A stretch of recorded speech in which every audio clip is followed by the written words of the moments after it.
Hey, good afternoon, Internet. This is Blind Justice coming at you live on the streets of Aberdeen, Washington.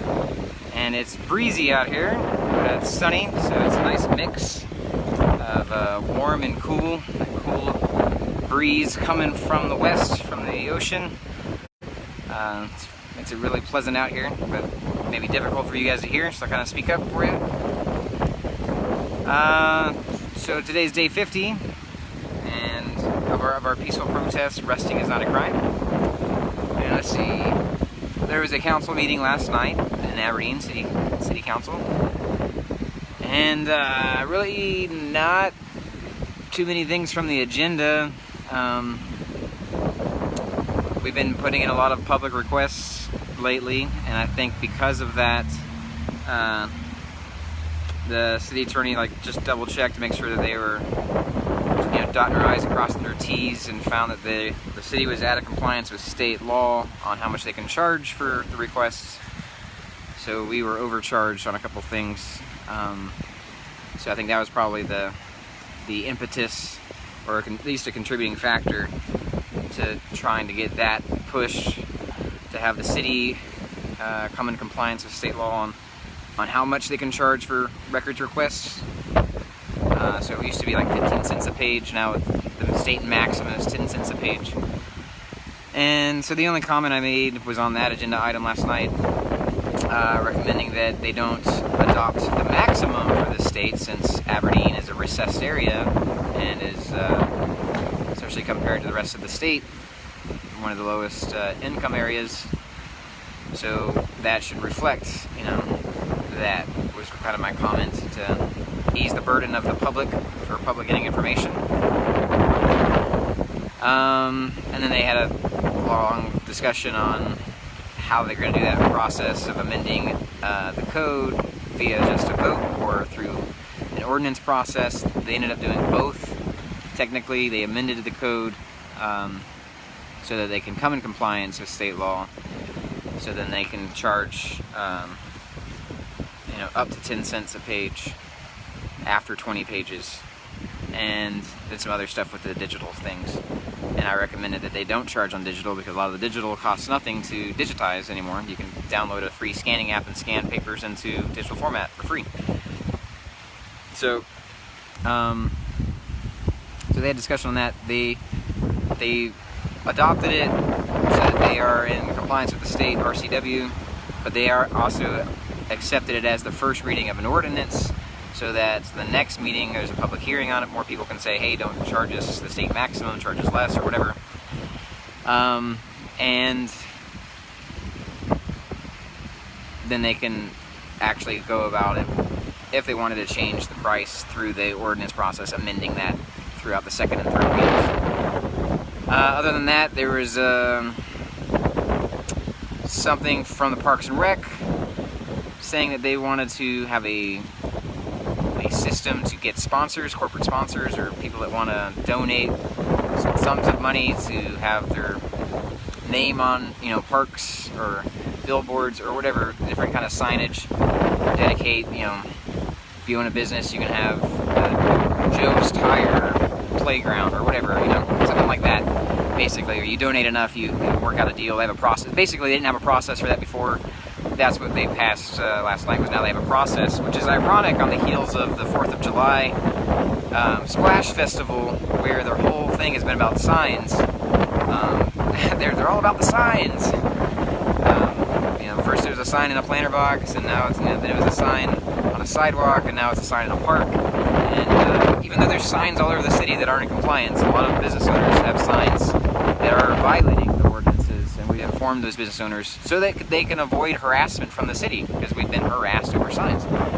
And so anyway, I don't think any of those businesses have really moved their signs to comply with the ordinances. But going back to the parks and the signs, basically you can pay your ransom and have your name or your business name on a sign in a park, but if you're just temporarily having a sign that's not advertising anything, that's promoting freedoms on the 4th of July in a park, at a city-run event, then you need to be treated like a criminal and arrested, is the city stance, at least the mayor's stance.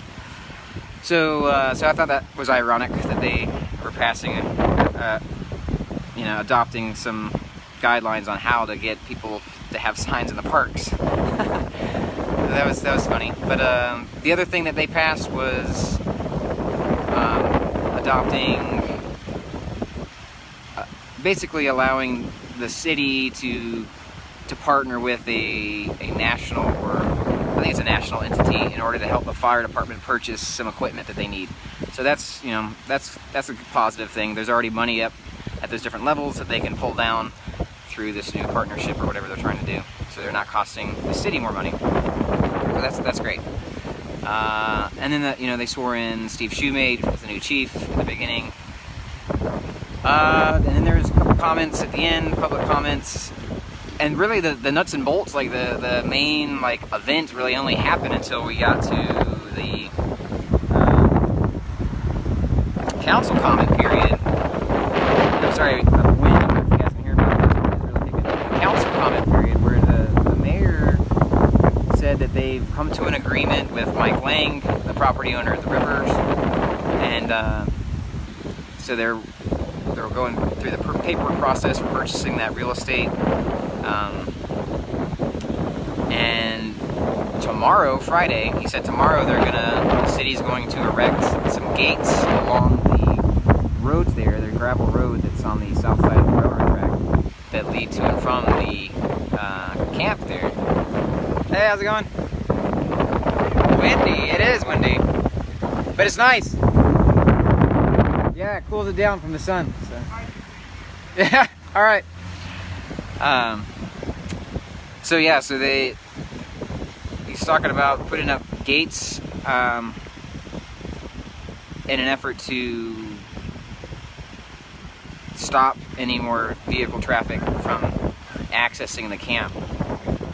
So I think that's all he said for those plans. He didn't really detail the clearing of the camp or anything like that, which you know, you would have to assume is coming in conjunction with that. So, but he said that's tomorrow. They have plans to get gates on the roads tomorrow. So, let me think. What else did he say? He said, Eric Larson said that with the museum, that they're looking at basically absorbing the museum as a city, as part of the Parks and Rec department, to be city run. And even having more positions at the city level to run that. So that's concerning, because the city struggles to run anything. There, as seen by any of these videos encounters we have, like, and we keep pointing out how the city is struggling to run anything according to standard, or their own laws or codes or state laws or national, like the Constitution. So, hey, come here, Pooch. Got him? All right. Runaway dog. I think they got him. So yeah, so that's, you know, if you're already, your house isn't in order and you're trying to take on another job inside the house, like, it's just not advised. And where's the funding for that? You know, where are you gonna get the money for that? If we don't have money for housing, how are we gonna, or even a housing department, how are we gonna add another department or a subsection of a department to run the museum? So yeah, a bunch of questions and concerns there, and like always, it's you know, how can we get those questions and concerns addressed? Because it's the city council comment, it's the last word, and people can try to address it after the fact, but it went to like after 9 o'clock, everybody was trying to get out of there, which is why I didn't have the comment at the end, because it had gone on, you know, long enough. There was no need to really just say stuff that we've already said. So yeah, that was basically the council meeting in a nutshell. Another thing from the finance meeting was a change from the previous one. They don't want anybody from the public or the council to have any comments or questions during the finance committee meeting. Basically, you can observe and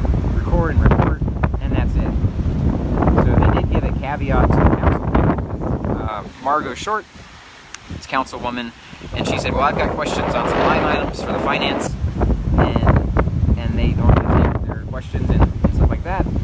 And they said, no, we're not going to do that anymore. If the council has questions or concerns, you need to let the committee people know prior to the meeting, and the committee people can bring it up in the meeting. And then so afterwards, when they adjourned without, giving the public any chance to ask any questions or concerns, voice any concerns, I asked them, well, what's the process for the public? Because you just outlined a process for the council to address questions and concerns prior to the meeting. How does the public go about that? And they didn't really know how to answer that. And I'm like, well, we don't have access to your guys' finance report like the council does. Can you make that available? And they're like, oh yeah, I guess we can make it available upon request. And so I guess we need to start requesting the finance committee report prior to the meeting so we can review it. So then we can potentially contact the committee member prior to their meeting to voice questions and concerns. Then hopefully they can bring them up in the meeting. Basically the same process that they offered for the council, but they didn't offer that for the public. I said, why can't we have the same standard for everybody that has questions or concerns? And they basically said, oh, I guess we could. You have to ask for permission to get the finance report, because they're not just going to make it easy for you to get and accessible. And the other comment, I guess, on that same line was somewhere along the council meeting, Eric Larson said that the agenda for the city council meeting was for the pleasure of the council.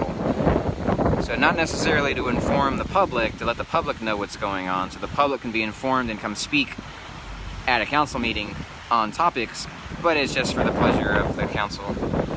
So that's concerning. Like this again, it's painting the same picture that we've been unraveling or putting a light on, that the city officials aren't used to transparency and accountability from the public. So we're going to continue to do that and hopefully make sure things get straightened up and cleaned up and done,